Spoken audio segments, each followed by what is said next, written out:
ओम शांति। आज 18 अगस्त 2026 मंगलवार के प्यारे बाप दादा के अनमोल मधुर महावाक्य हैं। आज की मुरली के सार में ज्ञान सागर बाबा ने विशेष 2 बातों पर अटेंशन दिलाया। एक तो बाबा कहे बच्चों को सदा ज्ञान की खुशी में रहना है। उसके लिए बाबा ने आज के गीत की स्मृति दिलाई कि गाते हैं तुम्हें पाके हमने जहां पा लिया, जमी तो जमी आसमां भी पा लिया। तो बाबा कहे ऐसे ऐसे गीत सुनकर बच्चों के रोमांच खड़े हो जाने चाहिए। तो यह खुशी जैसे आत्मा की खुराक है और सदा यह भी नशा और खुशी रहे कि अभी रूहानी बच्चों को बेहद का बाप मिला है, बेहद का बाप पढ़ा रहे हैं, बेहद का बाप आकर राज्य भाग्य देते हैं। तो यह बच्चों के लिए, भारतवासियों के लिए खुशखबरी है ना। और कहा यह भी खुशी की बात है कि कल्प कल्प बाप आते हैं बच्चों को मिलने। बाप का जन्म भी यहाँ भारत में ही मनाया जाता है। और ज्ञान की खुशी में रहने से प्राप्तियाँ बताई कि जितना ज्ञान की खुशी में रहेंगे उतना यह गम की दुनिया आदि सब मर्ज होती जाएंगी। जैसे कोई बीमार ठीक होने पर आता है तो सबको खुशी होती है, बीमारी आदि दुख की बात जैसे भूल जाती है। फिर और खुशी की बात बताई कि अनेक प्रकार के विघ्न आते हैं। यह विघ्नों के कर्म भोग के दिन बाकी थोड़ा समय है। बाप धीरज देते हैं, बाकी थोड़े रोज हैं। कल्प पहले भी बाबा ने आकर धीरज दिया था।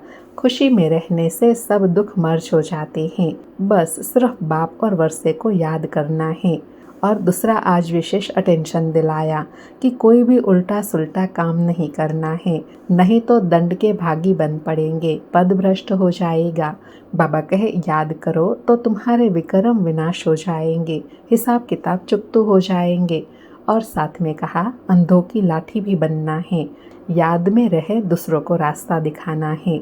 जितना हो सके सबको यह समझाओ, बाप को याद करो। और आज विशेष बाबा ने अंडरलाइन कराते कहा कि बच्चे कई बार सुनी सुनाई बातों पर विश्वास करके संशय बुद्धि बन जाते हैं, पढ़ाई छोड़ देते हैं। उसके लिए विशेष अटेंशन दिलाया।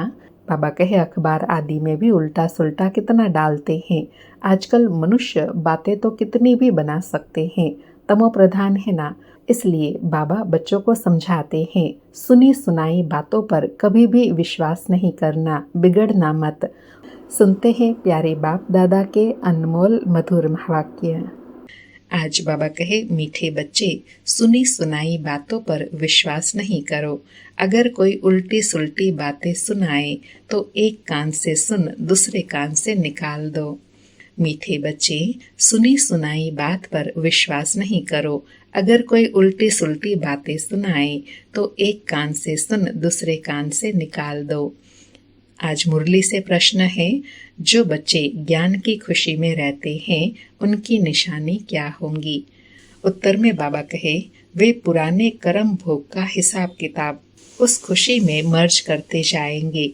ज्ञान की खुशी में दुख दर्द गम की दुनिया भी भूल जाती है। बुद्धि में रहता है अब तो हम खुशी की दुनिया में जा रहे हैं। रावण ने श्रापित कर दुखी किया, अब बाप आए हैं गम की दुनिया से निकाल खुशी की दुनिया में ले जाने। तो बाबा कहे जो ज्ञानी बच्चे होंगे वह ऐसे ज्ञान का विचार सागर मंथन करते हुए भी कैसी भी स्थिति में सदा खुशी में रहेंगे। आज मुरली में गीत बजा, तुम्हें पाके हमने जहां पा लिया, जमी तो जमी आसमां भी पा लिया। ओम शांति। मीठे मीठे रूहानी बच्चों ने गीत सुना। जरूर बच्चों के रोमांच खड़े हो जाने चाहिए, क्योंकि गाया जाता है खुशी जैसी खुराक नहीं। बाबा कहे गीत कितना प्यारा है, तुम्हें पाके हमने जहां पा लिया, जमी तो जमी आसमां भी पा लिया। तो बाबा कहे ऐसे गीत सुनकर खुशी में रोमांच खड़े हो जाने चाहिए। और खुशी में क्यों रहना है, क्योंकि खुशी जैसी कोई खुराक नहीं। बाबा कहे अभी तुम सभी रूहानी बच्चों को बेहद का बाप मिला है। बेहद का बाप तो एक ही होता है और बच्चे जानते हैं जब और बच्चे बनेंगे तो उन्हों के भी रोमांच खड़े होंगे। तुम जानते हो हमारा राज्य था, फिर राज्य गंवाया, अब फिर राज्य लेते हैं। भारतवासियों के लिए यह खुशखबरी है ना।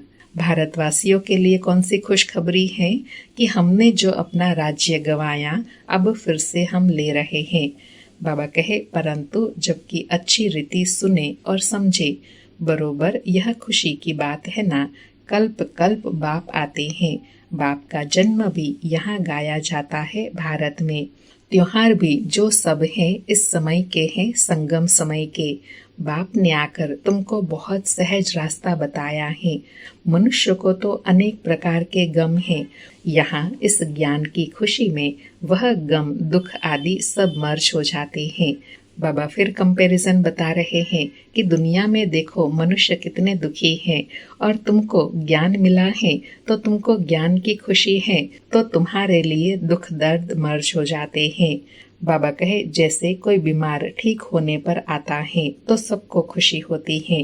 बीमारी आदि दुख की बातें जैसे भूल जाती हैं। पियर घर, ससुर घर, मित्र संबंधी आदि सब खुशी में आ जाते हैं। तुम बच्चे जानते हो, हम सब विश्व के मालिक थे। फिर रावण ने श्राप दिया, यह है गम की दुख की दुनिया। फिर कल होंगी खुशी की दुनिया। खुशी की दुनिया याद रहने से गम दुख आदि सब भूल जाने चाहिए। यह है तमो प्रधान दुनिया। बाबा कहे, भिन्न भिन्न प्रकार के कर्म भोग हैं। अबलाओं पर भी कितने अत्याचार होते हैं। अनेक प्रकार के विघ्न आते हैं। यह विघ्नों के कर्म भोग के दिन बाकी थोड़ा समय है। बाप धीरज देते हैं, बाकी थोड़े रोज हैं। कल्प पहले भी हुआ था। कर्मों का हिसाब किताब चुकतो होना है। खुशी में यह सब मर्ज करते जाओ। बाबा कहे, बस बाप और वर्षे को याद करते रहो। उल्टा सुल्टा कोई भी काम मत करो, नहीं तो और ही दंड पड़ जाता है, पद भ्रष्ट हो जाता है। बच्चों का काम है एक बाप को याद करना। बाप कहते हैं, मुझे याद करो तो तुम्हारे विक्रम विनाश हो जाएंगे, हिसाब किताब चुकतो हो जाएंगे। बाकी थोड़ा समय है, हिसाब किताब चुकतो करते जाओ, क्योंकि तुम हो अंधों की लाठी। बाबा सांत्वना भी दे रहे हैं और सेवा की स्मृति भी दिला रहे हैं कि अब बाकी थोड़ा समय है, तुमको अंधों की लाठी बन दूसरों को रास्ता दिखाना है। बाबा कहे, तुम भी याद करो, दूसरों को भी रास्ता बताओ। विघ्न तो बहुत पड़ेंगे, जितना हो सके सबको यह समझाते रहो कि बाप को याद करो। अक्षर भी नामी ग्रामी है, मन मना भव, अर्थात हे आत्माएं, माम एकम याद करो तो तुम्हारे पास्ट के विक्रम भस्म होंगे। इसमें मूंझने की बात नहीं है, सिर्फ बाप को याद करो तो तमो प्रधान से सतो प्रधान बन जाएंगे। तुम जानते हो, क्या जानते हैं, हमने 84 का चक्र लगाया है। चक्र लगाते आए हैं, लगाते रहेंगे। यह है पुरानी दुनिया, पुराना चोला, इनको भूल जाना है। यह है आत्माओं का बेहद का सन्यास, उन्हों का है हद का सन्यास। घर बार छोड़ जाते हैं, उन्हों का भी ड्रामा में पार्ट है। फिर भी ऐसे ही होगा, सेकंड बाय सेकंड जो पास हुआ सो ड्रामा, फिर वही ड्रामा रिपीट होगा। शास्त्र है भक्ति मार्ग के पुस्तक, भक्ति के बाद है ज्ञान। इस सीढ़ी के चित्र पर किसी को भी समझाना बहुत सहज है। मुख्य जो चित्र है वह अपने घर में भी रख सकते हैं। त्रिमूर्ति भी बड़ा क्लियर है, ऊपर में शिव भी है, ब्रह्मा विष्णु शंकर भी है, सूक्ष्म वतनवासी, फिर ऊंचते ऊंच है भगवान। बच्चे भी समझते हैं, जहाँ बाप रहते हैं वह है हम आत्माओं के रहने का स्थान। तो बाबा कहे, ऐसे अच्छे अच्छे और मुख्य चित्र अपने घर में हो, जिन चित्रों को देखकर खुद को भी स्मृति रहे और दूसरों को भी समझा सकते हो। बाबा कहे, वह है परम धाम, हम आत्माओं के रहने का स्थान। जिसको निर्वाण धाम कहो अथवा शांति धाम कहो, बात एक ही है। शांति धाम नाम ठीक है, अथवा निर्वाण धाम अर्थात वाणी से परे धाम, वह शांति धाम ही हो गया। वह शांति धाम फिर है सुख और शांति संपत्ति धाम सतयुग, फिर होता है दुख और अशांति धाम द्वापर और कलयुग। बाबा कहे, सुख धाम में तो कारुण के खजाने होते हैं अथा। आज क्या है, कल क्या होगा। बाबा कहे, आज कलयुग का अंत है, कल होगा सतयुग का आदि। रात दिन का फर्क है ना, कहते भी हैं ब्रह्मा और ब्रह्मा मुख वंशावली ब्राह्मणों का दिन, और फिर रात। दिन में है देवताएं, रात में है शूद्र, बीच में तुम ब्राह्मण। इस संगम युग का किसी को पता नहीं है। मनुष्य तो बिल्कुल ही घोर अंधियारे में है, तो घोर सोजरे में ले आना तुम बच्चों का फर्ज है। बाबा कहे अभी सामने वही महाभारत लड़ाई है, गाया हुआ भी है, विनाश काले विपरीत बुद्धि विनश्यन्ति, विनाश काले प्रीत बुद्धि विजयंती। तुम बच्चे जानते हो, बाबा हमको फिर से वही राजाई देते हैं। वह हमारी राजाई कोई छीन न सके। रावण की प्रविष्टा होगी द्वापर से। रावण ने हमारी राजाई छीनी है, जिसको दुश्मन ही समझो, क्योंकि दुश्मन का ही एफिजी बनाकर जलाते हैं। यह बहुत पुराना दुश्मन है। कहते भी हैं रावण राज्य, परंतु किसी की बुद्धि में नहीं आता है, तो घोर अंधियारा कहेंगे ना। बाबा कहे बेहद का बाप है नॉलेजफुल, उनको ज्ञान का दाता दिव्य चक्षु विधाता कहते हैं। अभी तुम आत्माओं को ज्ञान का तीसरा नेत्र मिला है। आगे तो कुछ भी नहीं जानते थे, अब सब जान गए हो। बाप ज्ञान का सागर है, तो जरूर ज्ञान सुनाएंगे ना। बाबा कहे अब समझ में आया कि भगवान को ज्ञान सागर क्यों कहते हैं। जब ज्ञान सागर है, ज्ञान सुनाएंगे तभी तो ज्ञान सागर सिद्ध होगा ना। बाबा कहे तुम देखते हो, बाप ज्ञान सुनाते हैं, जिस ज्ञान से फिर आधा कल्प सदगति होती है। भक्ति को ही आधा कल्प चलना है। ज्ञान से सदगति संगम पर ही होती है। कोई भी बात बच्चों की कब छिप नहीं सकती। बाप कहते हैं कोई भी बुरा काम हो जाए तो बताओ। बाबा जानते हैं कईयों से बुरे काम होते रहते हैं। रावण राज्य है ना, तो इसलिए बाबा कहे अगर कोई गलती हो जाती है तो बाबा को सच सच बताओ। बाबा कहे माया चमाट मारती रहती है, परंतु छिपाते हैं बहुत। बाबा कहते हैं कोई भी भूल होती है तो फौरन तुरंत बतलाने से आगे के लिए युक्ति मिलेंगी, नहीं तो वृद्धि होती जाएंगी। काम महाशत्रु है। बाबा स्पष्ट कर रहे हैं कि गलती क्यों बतानी है। अगर बताएंगे तो बाबा युक्ति बताएंगे उससे बाहर निकलने की। बाप को लिखते हैं बाबा माया का बहुत ओपोजिशन होता है। सदैव तो किसी का योग नहीं रहता जो माया से बच सके। देह अभिमान बहुत आता है, बहुत है जो माया के थप्पड़ खाते हैं। बाप के पास तो सब तरफ से समाचार आते रहते हैं ना, अखबारों आदि में तो उल्टा सुल्टा भी कितना डाल देते हैं। तो बाबा कहे आजकल मनुष्य बातें तो कितनी भी बना सकते हैं, तमो प्रधान है ना। व्यास की जब रजो बुद्धि थी तो क्या क्या बातें बैठ लिखी हैं। बाप बच्चों को समझाते हैं सुनी सुनाई बातों पर कभी भी विश्वास कर बिगड़ो मत। फलाने ने ऐसे कहा, यह किया, माथा ही फिर जाता है। बाबा ने कितना सुंदर एग्जाम्पल देकर अपनी अचल अडोल स्थिति बनाने के लिए कहा कि कभी सुनी सुनाई बातों पर विश्वास नहीं करना है। न्यूज़पेपर में भी कई तरह की बातें सुनते हैं, उसमें भी कहाँ तक सच्चाई है क्या है, उनको जाने समझे बिना उस पर विश्वास करना, अपनी स्थिति को डामाडोल करना, ऐसा कभी नहीं करना है। बाबा कहे समझते नहीं, तमो प्रधान दुनिया है, माया गिराने की कोशिश करेंगी। कोई भी झूठ मूठ बातें सुनाए तो एक कान से सुन दूसरे कान से निकाल दो।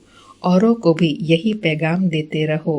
बाप कहते हैं मैं पैगाम ले आता हूँ, अब हे आत्माएं श्रीमत पर चलो, हमारा पैगाम सुनो, सिर्फ माम एकम याद करो। जो याद करेंगे वही अपना ही कल्याण करेंगे। याद आत्मा को करना है, भूली भी आत्मा है। बाबा लॉजिक बता रहे हैं कि आत्मा को क्यों याद करना है, क्योंकि आत्मा बाप को भूली हुई है, अपने को भूली हुई है, अपने गुण विशेषताओं को भूली हुई है, इसलिए आत्मा को ही याद करना है। बाबा कहे अब बाप की श्रीमत मिली है, इसमें आशीर्वाद व रहम आदि कुछ भी नहीं मांगना है, सिर्फ बाप को याद करना है और कोई बात पूछने करने की भी दरकार नहीं है। क्योंकि बाबा कहे बाबा श्रीमत में सब बता देते हैं, जो पूछने की दरकार ही नहीं रहती। बाबा कहे सृष्टि का चक्र कैसे फिरता है यह तो सुनो। इसमें खिटखिट की कोई बात नहीं। घोर अंधियारे में ही बाप आते हैं, इसलिए शिवरात्रि मनाते हैं। श्री कृष्ण का भी जन्म रात्रि को मनाते हैं। खीर पूरी आदि मंदिर में बनती है रात को। अब शिव के लिए क्या बनाएंगे? वह तो है ही निराकार, किसी को पता भी नहीं है बाबा किस घड़ी आते हैं और कैसे चले जाते हैं। सदैव तो सवारी नहीं करते हैं, आएंगे और चले जाएंगे। अभी तुम जानते हो हम शिव बाबा के पोतरे हैं, वर्षा उनसे मिलता है। ब्रह्मा को भी वर्षा उनसे मिलता है। यह भी मनुष्य है ना। सदगति में पहला नंबर है यह श्री कृष्ण, यह सबको प्यारा है। बाबा कहे श्री कृष्ण सबको प्यारा है, क्यों? क्योंकि सतो प्रधान बाल अवस्था है ना। थोड़ा बड़ा होता है तो उनको सतो कहा जाता है, फिर रजो तमो। श्री कृष्ण राधे ही फिर लक्ष्मी नारायण बनते हैं। जिनको बाप ने ज्ञान दिया है उनको ही देंगे। भारत में ही देवी देवता होकर गए हैं, तो मंदिर भी भारत में बहुत हैं। क्रिश्चियन की चर्च में क्राइस्ट ही क्राइस्ट देखेंगे। देवताओं के कितने ढेर मंदिर हैं। बाप आए हैं हमको मनुष्य से देवता बनाने अथवा भारत को स्वर्ग बनाने। हम बाप को याद कर पावन बन रहे हैं। बाप के साथ हम भी भारत को स्वर्ग बना रहे हैं, जैसे हम बाप के साथ आए हैं। बाबा कहे कैसे पावन बनना है? जैसे हम भगवान के साथ आए हैं संपूर्ण अवस्था में, ऐसी संपूर्ण अवस्था बनानी है। बाबा कहे भक्ति मार्ग में देवताओं के मंदिर मूर्तियों आदि पर कितना खर्चा कर बनाते हैं। उत्पत्ति कर, पालना कर, फिर विनाश कर देते हैं। बाबा कहे 9 रोज के अंदर ही डुबो देते हैं। बहुत उनमें प्रेम होता है। नवरात्रि कलकत्ते में बहुत मनाते हैं। इन सब बातों पर अभी वंडर लगता है। आगे तो हम भी पाठधारी थे, करोड़ों रुपया खर्च करते हैं। कितनी अंधश्रद्धा है। रामायण से कितना प्यार होता है। बातें सुनकर आंखों से आंसू बहा देते हैं। यह सब है भक्ति मार्ग, इससे फायदा कुछ नहीं। बाबा अब हमको कितना समझदार बनाते हैं। बाबा कहे तो यह सब सुनकर यहाँ का यहाँ भूल न जाओ, सब बातें याद करो, पूरा रिफ्रेश होकर जाओ।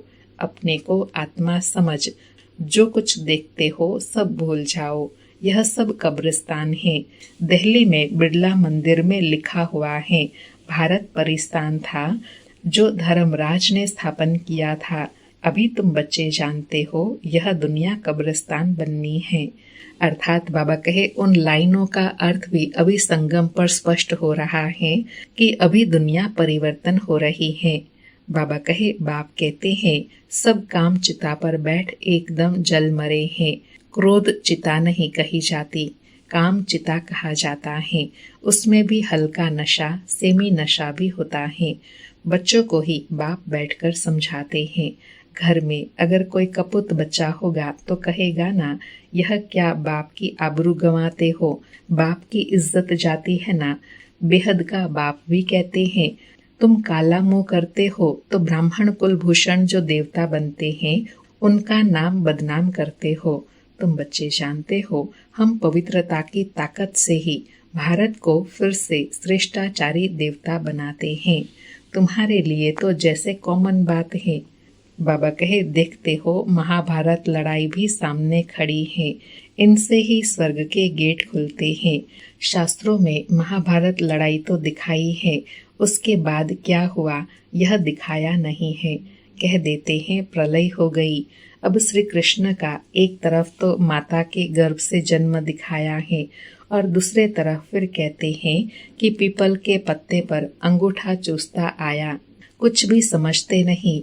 बाबा कहे इसका भावार्थ क्या है, समझते नहीं है कि नई दुनिया में श्री कृष्ण पवित्रता के आधार से जन्म लेते हैं। इस भाव को साकार रूप दे दिया है। बाबा कहे वहाँ तो गर्भ महल में रहते हैं बड़े विश्राम से, बाकी सागर में थोड़े ही पत्ते पर हो सकता, यह तो इम्पॉसिबल है। तो यह सब ड्रामा बना हुआ है जिसको तुम जानते हो। कल्प कल्प ऐसे होता ही है।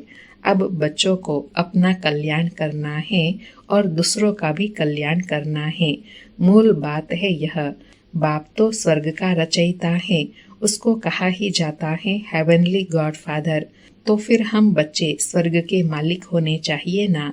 शिव जयंती भी भारत में ही मनाते हैं, तो जरूर भारत को कुछ दिया होगा। बाबा कहे शिव की जयंती इतनी धूमधाम से यहाँ मनाते हैं, तो शिव ने आकर जरूर ऐसा कुछ दिया होगा, तभी तो उनकी शिव जयंती मनाते हैं इतना श्रद्धा से, भावना से। बाबा कहे अभी बाप तुमको स्वर्ग की बादशाही दे रहे हैं ना। बाप है ही सदगति दाता, ज्ञान का सागर, नॉलेज बाप ही आकर देते हैं। अभी बाप तुमको नॉलेज दे रहे हैं, 5000 वर्ष बाद फिर यहाँ ही आएंगे। बच्चों को निश्चय है जो जो इस ब्राह्मण कुल के होंगे वह आते जाएंगे। अच्छा, मीठे मीठे सिकिलधे बच्चों प्रति माता पिता बाप दादा का याद प्यार और गुड मॉर्निंग। रूहानी बाप की रूहानी बच्चों को नमस्ते। हम रूहानी बच्चों की रूहानी माता पिता बाप दादा को याद प्यार, गुड मॉर्निंग और नमस्ते नमस्ते। सारी मुरली से धारणा के लिए सार है। पहला पॉइंट, श्रीमत पर अपना और दूसरों का कल्याण करना है। कोई कुछ झूठी बात सुनाए तो सुनी अनसुनी कर देना है, उस पर बिगड़ना नहीं है।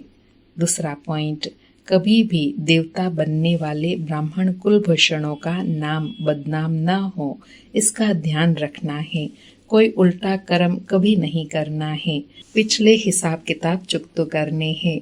बाबा कहे और बनाने नहीं है, लेकिन जो है उसको समाप्त करना है। आज बाबा का वरदान है, नशे और निशाने की स्मृति से सर्व कर्म इंद्रियों को ऑर्डर प्रमाण चलाने वाले ताज व तख्त नशीन भव। नशे और निशाने की स्मृति से सर्व कर्म इंद्रियों को ऑर्डर प्रमाण चलाने वाले ताज व तख्त नशीन भव। स्पष्टीकरण है, संगम युग पर बाप दादा द्वारा सभी बच्चों को ताज और तखत प्राप्त होता है। प्योरिटी का भी ताज है तो जिम्मेवारी का भी ताज है। अकाल तखत भी है तो दिल तख्त नशीन भी हो। जब ऐसे डबल ताज और तख्त नशीन बनते हो तो नशा और निशाना स्वतः याद रहता है। फिर यह कर्म इंद्रिया जी हजूर करती है। जो ताज व तखत छोड़ देते हैं उनका ऑर्डर कोई भी कारोबारी नहीं मानते। बाबा कहे तख्त नशीन बनने के लिए नशा भी रहे और निशाने की स्मृति भी रहे, निशाने पर ध्यान भी रहे। अर्थात अकाल तखत आत्मिक स्मृति में भी रहना है और बाबा के दिल तख्त नशीन भी बनना है। जब तक अधिकार नहीं तभी सर्व कर्म इंद्रिया जी हजूरी करेंगी। आज का स्लोगन है, कमजोर संकल्प ही प्रसन्न चित्त के बजाय प्रश्न चित्त बना देते हैं। आज के अव्यक्त इशारे हैं, अपवित्रता के बीज को भी समाप्त कर संपूर्ण स्वच्छ पवित्र बनो। आज की धारणा है, ईश्वरीय सेवा का बड़े से बड़ा पुण्य है पवित्रता का दान देना। पवित्र बनना और बनाना ही पुण्य आत्मा बनना है, क्योंकि किसी आत्मा को आत्मघात महापाप से छुड़ाते हो। अपवित्रता आत्मघात है, पवित्रता जीयदान है। अच्छा, ओम शांति। शुक्रिया बाबा, शुक्रिया।